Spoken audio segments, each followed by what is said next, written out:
안녕하세요. 진짜 세상에 이런 사람이 또 있을까요? 모든 게 다 전부 연기였습니다.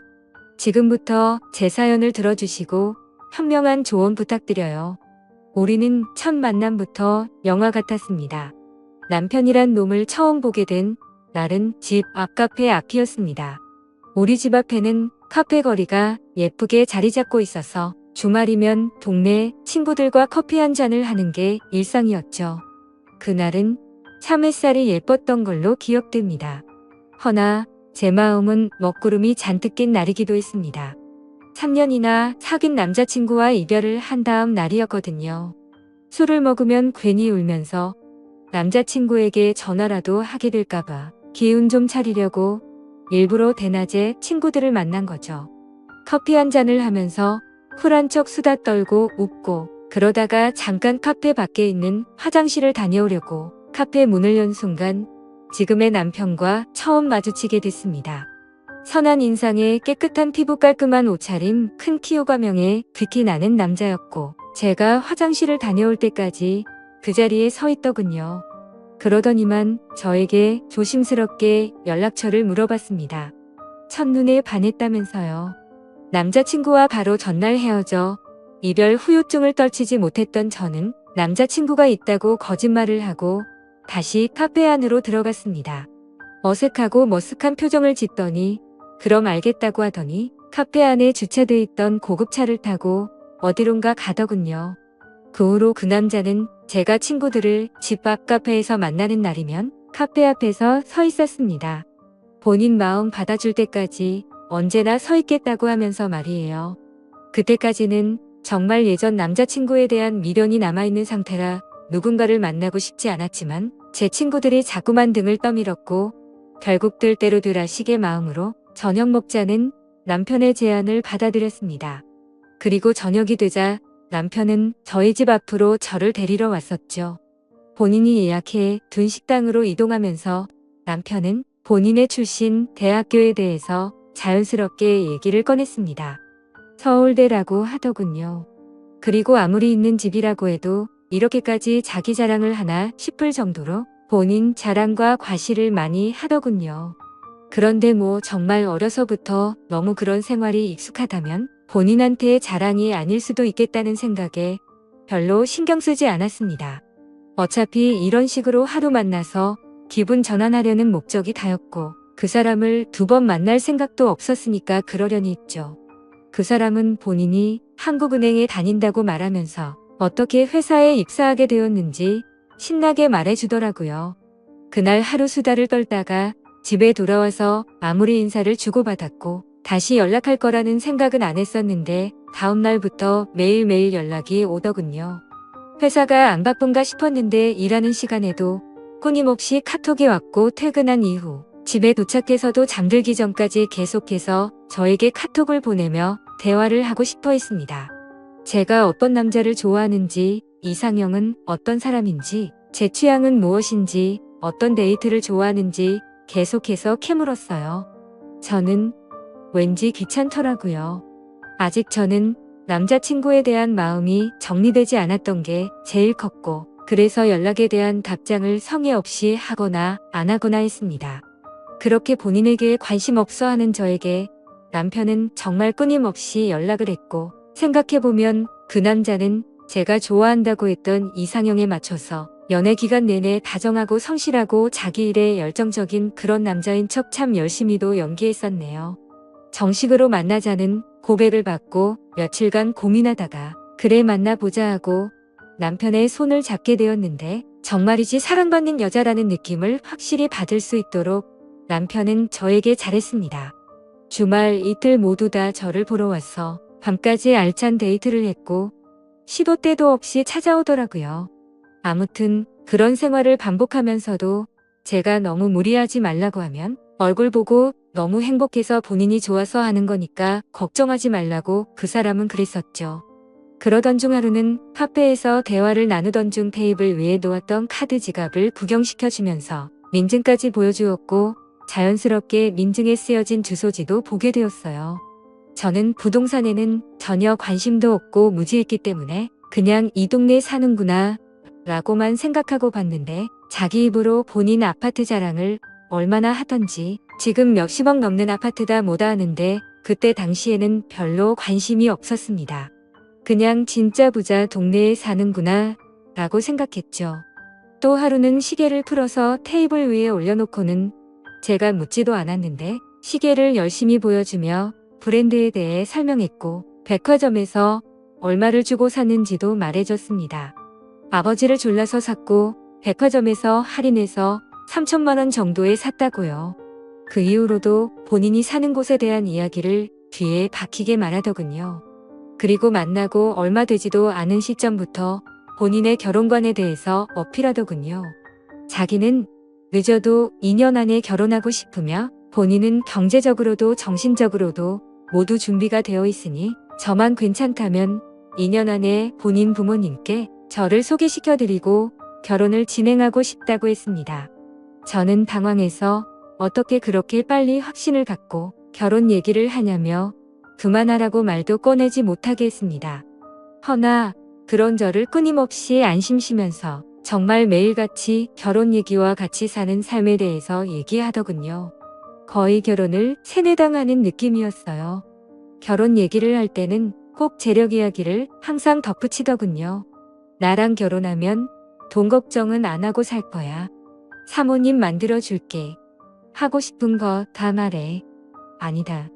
내가 그냥 카드를 줄게. 너는 그냥 나랑 같이 평생 살아줘.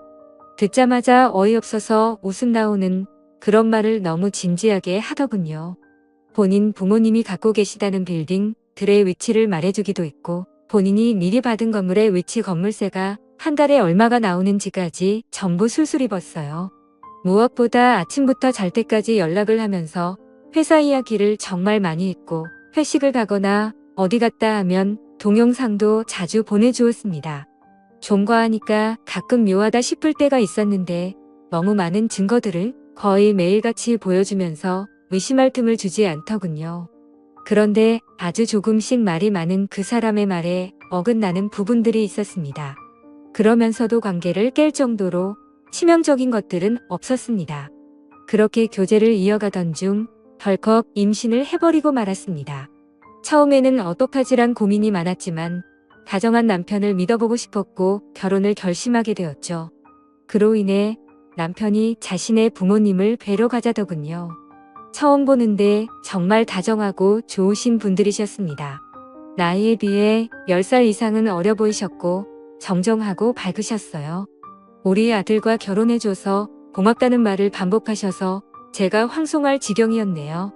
그렇게 저희는 결혼식 없이 바로 혼인신고를 하게 됐고 상견례도 간단하게 마쳤어요. 혼인신고를 하던 날 남편이 이렇게 말하더라고요. 너무 급하게 결혼을 하게 돼서 자신 명의의 집에 살고 있는 세입자의 전세 기간이 아직 많이 남았다고요. 그리고 투자를 여기저기 해놓은 곳이 많아서 우선 지금 자기 수중에 있는 1,000만 원으로 단칸방에서 신혼살림을 시작하자고요. 별 수 있나요? 그냥 알았다고 했죠. 저희 부모님께 사정이 이러저러해서 단칸방에 잠깐 살게 됐다 말씀드렸다니 엄마가 단칸방에 맞는 작은 냉장고, 세탁기 등 살림을 사주셨습니다. 그런데 아이를 낳고 나서야 알게 됐습니다.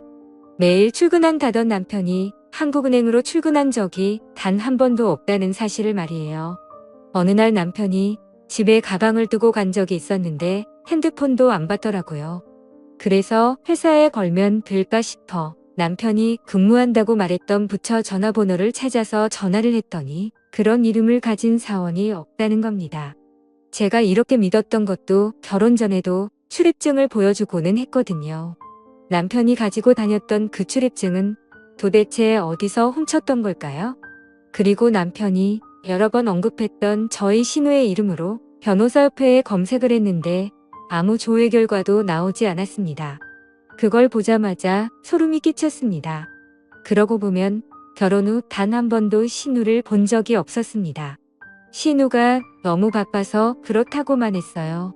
그런데 아무리 바빠도 결혼한 오빠의 와이프 볼 시간이 아예 없다는 게 정말 이상했었거든요. 시댁에 가더라도 지정 주차장에 잠깐 주차하고 남편 혼자 올라갔다가 내려왔고 저는 차 안에 있으라고 했습니다. 저는 제가 불편할까봐 그런다고 말하기에 저를 배려해 주는 거라고 생각했었죠. 문득 그 아파트가 시부모님 집이 맞는지 의심스럽더군요.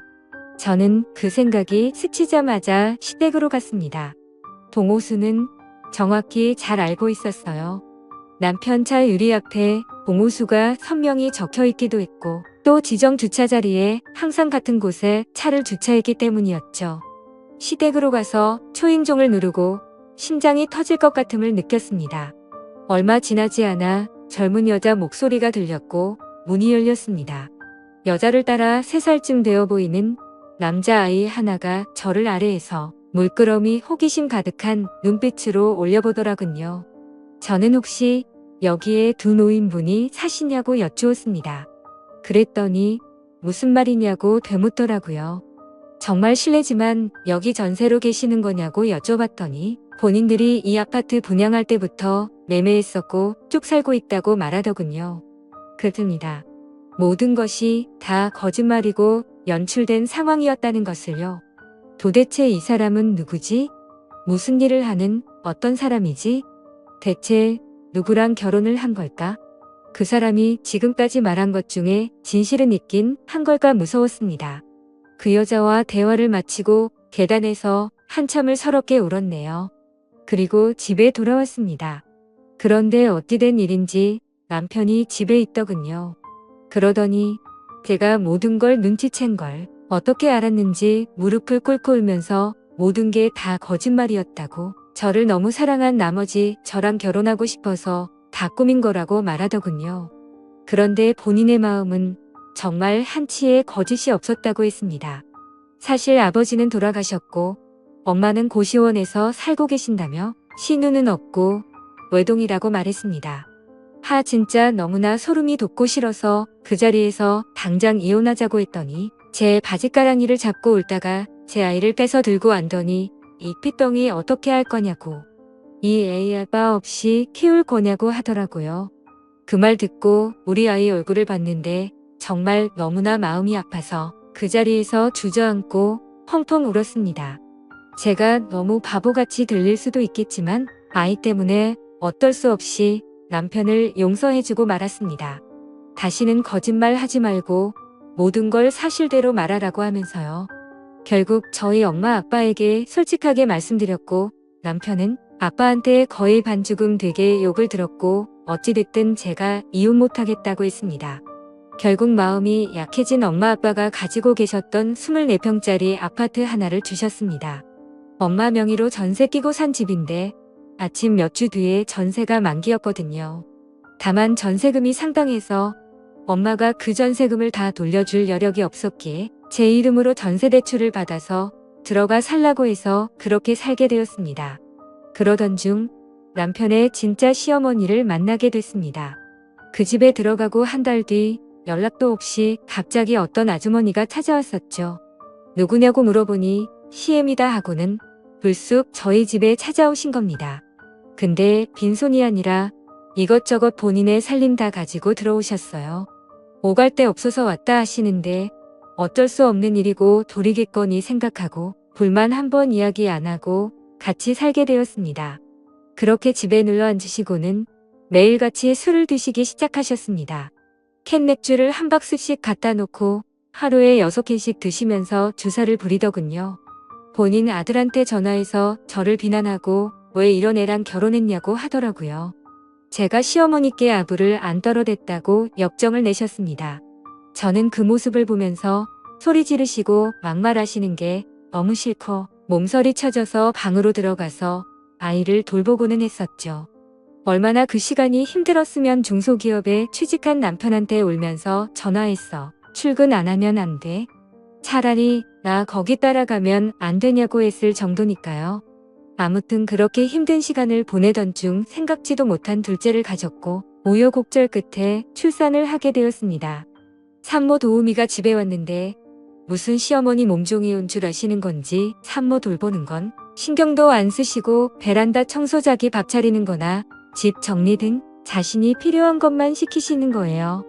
산모 도우미도 국가 지원 바우치였는데 시어머니가 이게 맘에 안 든다 저게 마음에 안 든다고 하셔서 수도 없이 바뀌었어요.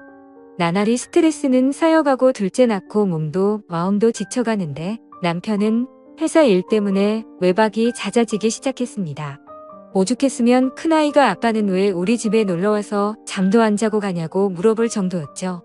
퇴근하고 집에 와도 자정이 다 되어서야 들어왔습니다.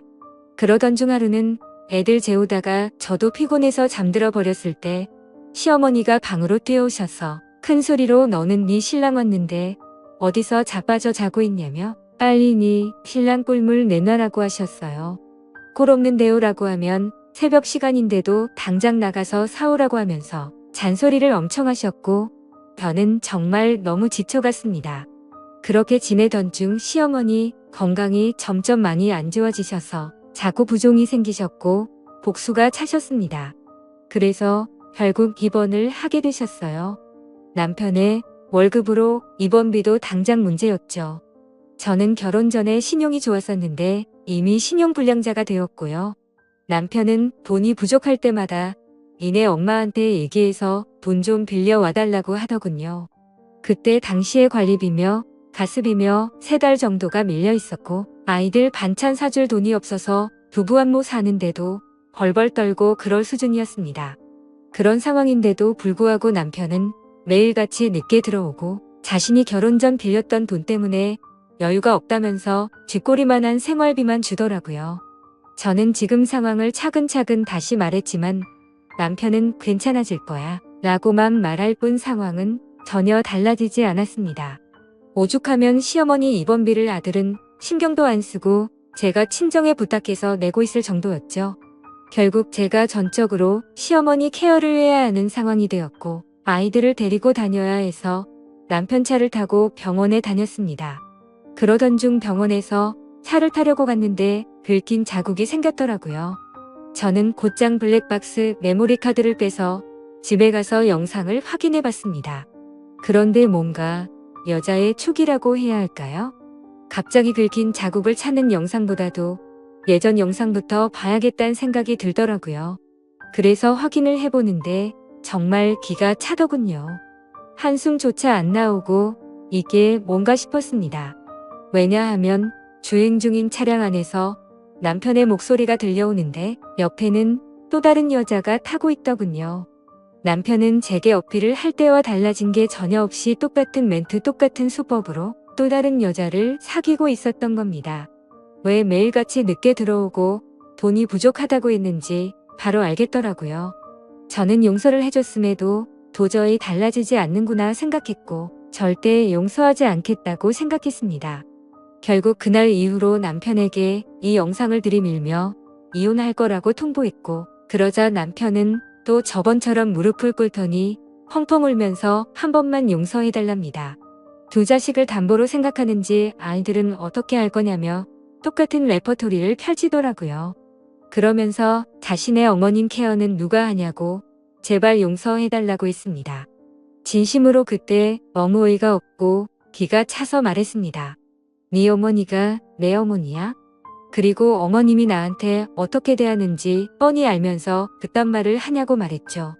저는 더더욱 용서가 되지 않았고 결국 두 아이 데리고 그 집에서 뛰쳐나와서 친정으로 갔습니다.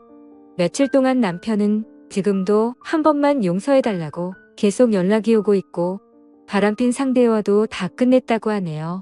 이 모든 사건을 알고 계신 저희 부모님은 당장 이혼하라고 말하고 계시고 있고요. 솔직히 저 혼자라면 매몰차게 이혼해버리면 그만인데 두 아이를 보면 이게 맞는 건가 조금은 고민이 됩니다. 제가 어떻게 하는 게 맞는 걸까요? 제 사연 읽어주셔서 감사합니다.